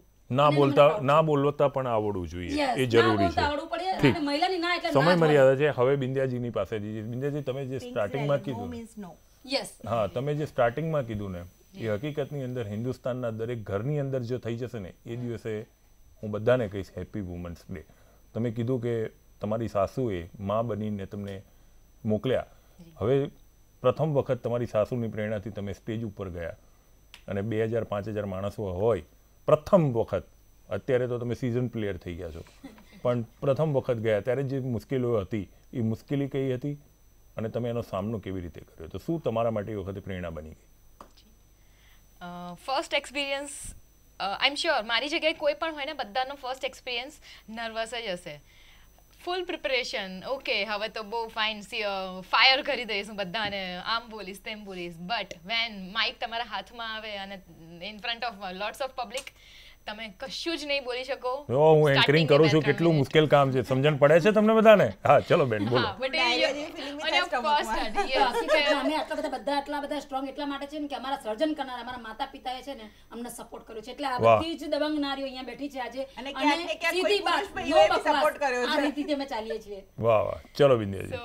એ 2-3 મિનિટ તો નર્વસનેસ હોય જ કે તમે ટોટલી બ્લેન્ક થઈ જાઓ. જે તમે વિચારેલું છે, જે તમારે બોલવાનું છે એ બોલાતું જ નથી અને કંઈક બીજું જ તમે બોલો છો અથવા તો કશું જ નથી બોલતા. આ બધું થાય છે. But on the other part હું એક એ વસ્તુ એગ્રી કરું છું કે મુશ્કેલી આવવી જ જોઈએ કોઈ બી લાઈફમાં, નોટ ઇન માય કરિયર, કોઈ બી કરિયરમાં મુશ્કેલી આવવી જ જોઈએ. તો જ તમે સ્ટ્રોંગ બનશો અને તો જ તમે એમાંથી બહાર નીકળવાના વે શોધશો. તમે કોઈ બી જગ્યાએ ફર્સ્ટ જશો ને તો કોઈ તમારા માટે સીધી ચેર નહીં આપે કે લો આવો બેસો એન્ડ લો બધું સંભાળો. ક્યાંય નહીં થાય એ વસ્તુ.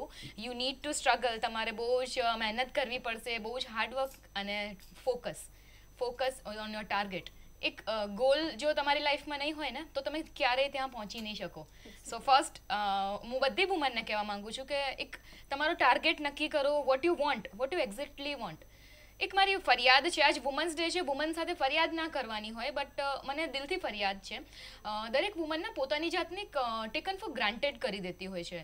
ઓકે, મારા મેરેજ થઈ ગયા છે, મારી ફેમિલી છે, મારું બેબી છે, મારી પર બીજી ઘણી બધી જવાબદારીઓ છે, તો હું આ નહીં કરી શકું.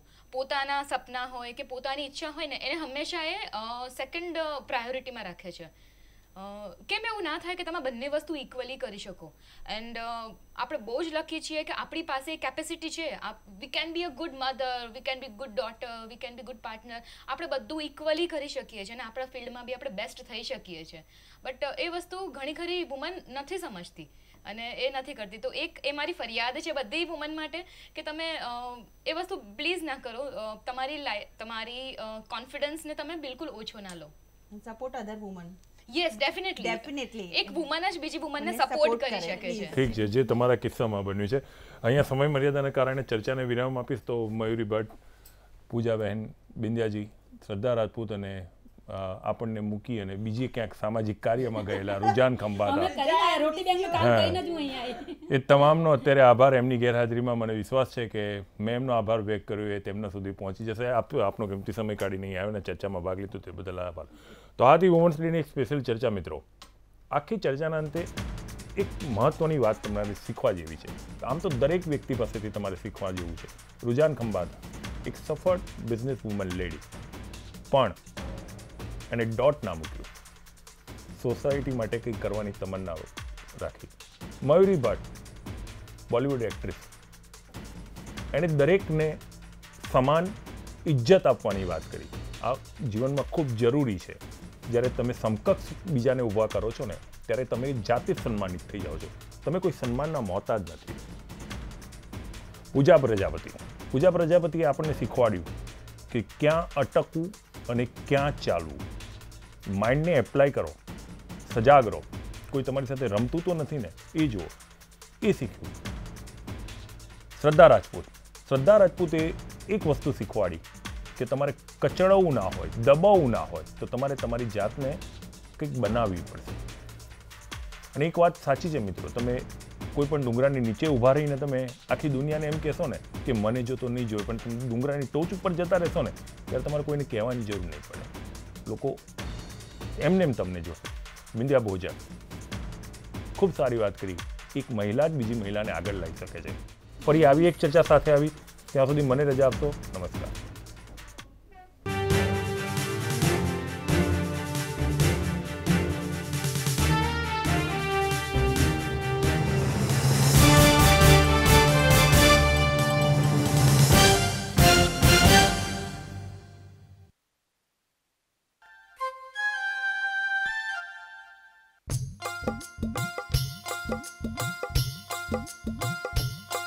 अरे हाय हाय ये मोदी जी, जनता भी अब रो दीजिए. दिन रात ये सपने दिखाए, जैसे चुनाव आए, करीब जाति धर्म में उलझाए. अरे हाय हाय ये मोदी जी.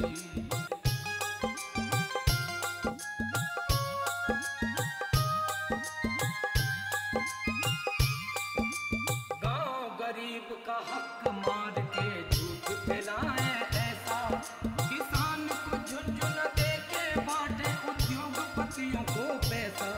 हाय पैसा, हाय पैसा. रोजगार के नाम पे देश को पकौड़ा ये तलवाए.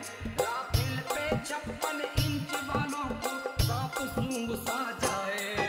अरे हाय हाय ये मोदी जी.